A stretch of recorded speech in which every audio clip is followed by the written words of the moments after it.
মুসলমান ভাইরানি আমার, হযরত সাদ ইবনে আবি ওয়াক্কাস রাদিয়াল্লাহু তাআলা আনহু যুদ্ধ থেকে ফেরার সময় হঠাৎ করে দেখা গেল একটা, বলে সন্ধ্যা ঘনিয়ে এসেছে, রাত হয়ে গিয়েছে। মনে মনে চিন্তা করলো কোথায় থাকতে পারি, পরামর্শ করে নেই। এবার খ্রিস্টান সম্প্রদায়দের সাথে পরামর্শ করলো, আমরা কোথায় থাকতে পারি, আমাদেরকে একটা জায়গা দেখাই দাও। খ্রিস্টান সম্প্রদায় এবার জায়গা দেখাই দিল, যাও যাও 2-3 কিলো যাওয়ার পরে একটা ফুলের বাগিচায় পাইবা, ওখানে তোমরা রাতটা কাটাইতে পারবা। অথচ ওখানে ফুলের বাগিচা নয়, ওখানে হিংস্র প্রাণীর অবস্থান। তারা মনে মনে চিন্তা করল, একে অপরের সাথে পরামর্শ করে, মুসলমানদেরকে তো এটা নিয়ে সাইজ করা যায় না, চলো একটা ভুল পরামর্শ তাদেরকে দিয়ে দেই, আমরা বনের হিংস্র প্রাণীর খাবার বানাই দিব। এবার সাদ ইবনে আবি ওয়াক্কাস রাদিয়াল্লাহু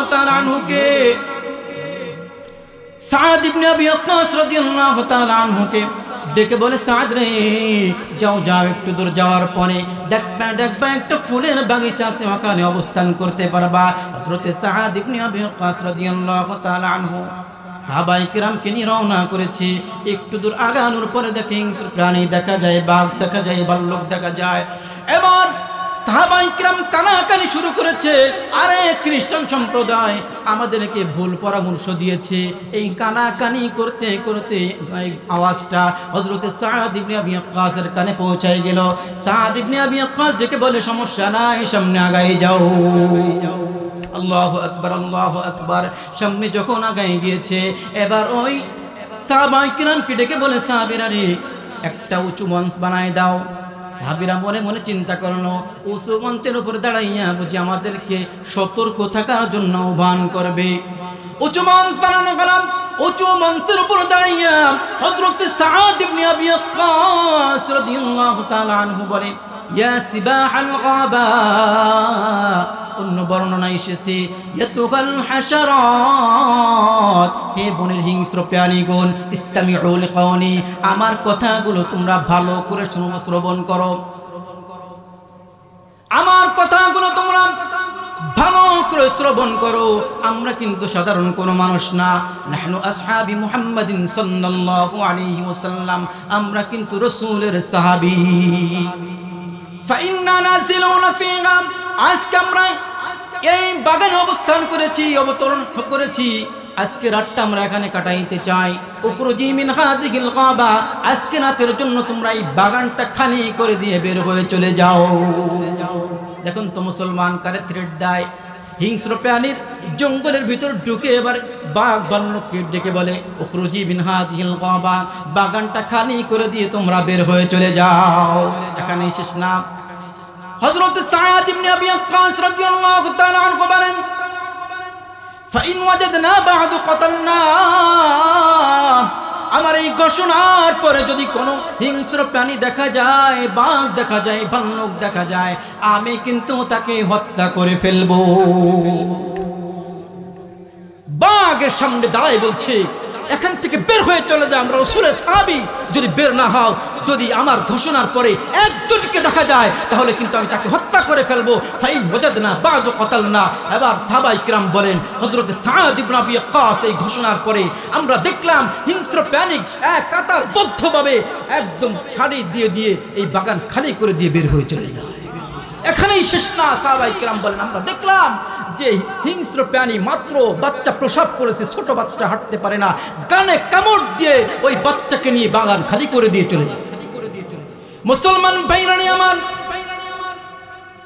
এই সাহাবীরা অবস্থান করেছে, সাহাবীদের সাথে আর একজন সাথী ছিল, সকলের মাল তার কাছে থাকার কারণে ওই সাহাবীর দেরি হয়ে গিয়েছে, অনেক পিছনে পড়ে গিয়েছে। ওই সাহাবীর নাম হলো সাফিনা। নাম কি সবাই বলেন?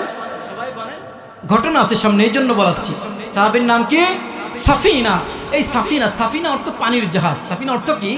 পানির জাহাজ। আচ্ছা, পানির জাহাজ কি মাটিতে চলতে পারে? এটা তো নদীতে থাকার কথা, সাগরে থাকার কথা।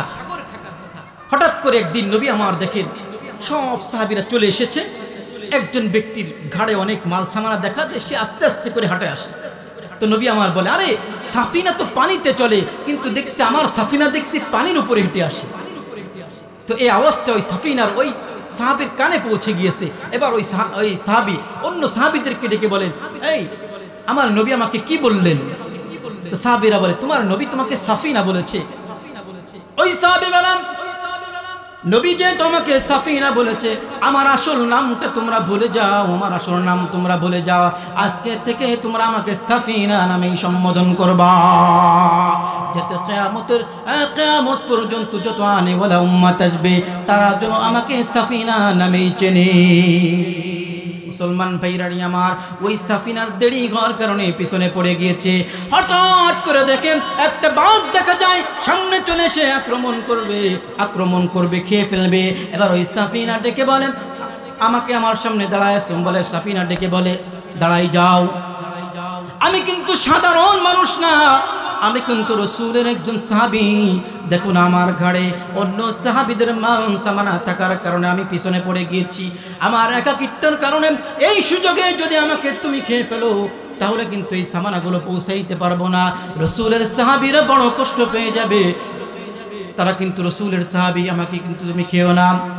হযরত সাফিনা বলেন, আমি যখন আমার পরিচয় তুলে ধরলাম আমি রাসূলের সাহাবী, আমার পরিচয় তুলে ধরার সাথে সাথে দেখলাম ওই বাঘটা যেন মুখটা ঘুরাইয়া পিছনের দিকে নিয়ে লেজটা নাড়ায় আমাকে বুঝাইতে চায়, সাফিনা তুমি যে পরিচয় তুলে ধরেছো, এই পরিচয়ের পরে আর আমি তোমাকে খাইতে পারি না। আল্লাহু আকবার, আল্লাহু আকবার। হযরত সাফিনা বলেন, বাঘ যেন লেজ নাড়ায় আমাকে বুঝাইতে চাই, সাফিনা তুমি তোমার বন্ধুরা কোথায় আছে, সাথীরা কোথায় আছে জানবা না, আমি দেখে এসেছি, তুমি আমার পিছনে পিছনে চলো, আমি তোমাকে রাহবারি করে তোমার সাথীদের কাছে পৌঁছাই দিব। মুসলমান ভাইরারি আমার, হযরত সাফিনা বলেন, আমি পিছনে পিছনে রওনা করলাম। এবার যখন আমার সাথীদের কাছে পৌঁছাই গিয়েছি, এবার যেন বাঘটা আমাকে সালাম দিয়ে বলে, সাফিনা এবার তোমার সাথীদের কাছে তোমাকে পৌঁছে দিয়েছি, আমাকে তুমি বিদায় দাও, আমি চলে যাই। আল্লাহু আকবার, আল্লাহু আকবার।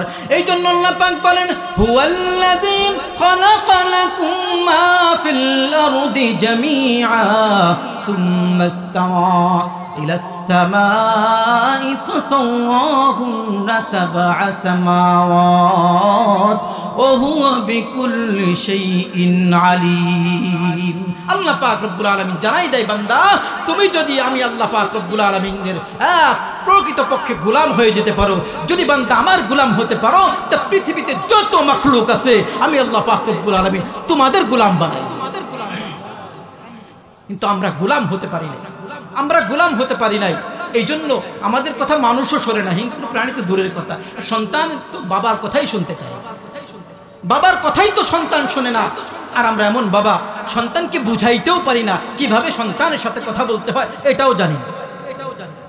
বাবা হওয়ার পরে সন্তানকে কিভাবে বুঝাই আমরা? সন্তান উল্টো পাল্টা চলাফেরা করে, সন্তান যখন খাইতে বসছে ক্ষুধার্ত অবস্থায়, সন্তানকে আমরা ডেকে বলি, কানে তো তোমার কিছুই ঢোকে না, টের তো তুমি পাও না, বাবার হোটেলে খাও আর উল্টো পাল্টা চলাফেরা করো, টের তো তুমি পাও না, তোমার কানের তো এই কথাগুলো ঢোকে না। তখন ওই সন্তান রাগে ফায়ার হয়ে যায়, ভাত অনেক সময় দেখা যায় প্লেট চেলে ফেলে দিয়ে চলে যায়। কিন্তু যদি এরকম ভাবে বলতে পারতাম, সন্তানকে যদি এভাবে বলতাম, বাবা খাওয়ার পরে তোমার সাথে, খানা শেষের তোমার সাথে আমার একটু কথা আছে, আমাকে কি 2টা মিনিট সময় দেওয়া যাবে? যদি সময় দিতে পারো তো খাওয়া দাওয়া শেষ করে ওই রুমে আসো, তোমার সাথে একটু কথা বলবো। আচ্ছা, কোনো সন্তান কেমন আছে বলবে, না বাবা 2টা মিনিট সময় আমার হবে না, কথা বলেন? কোন সন্তান কি বলবে?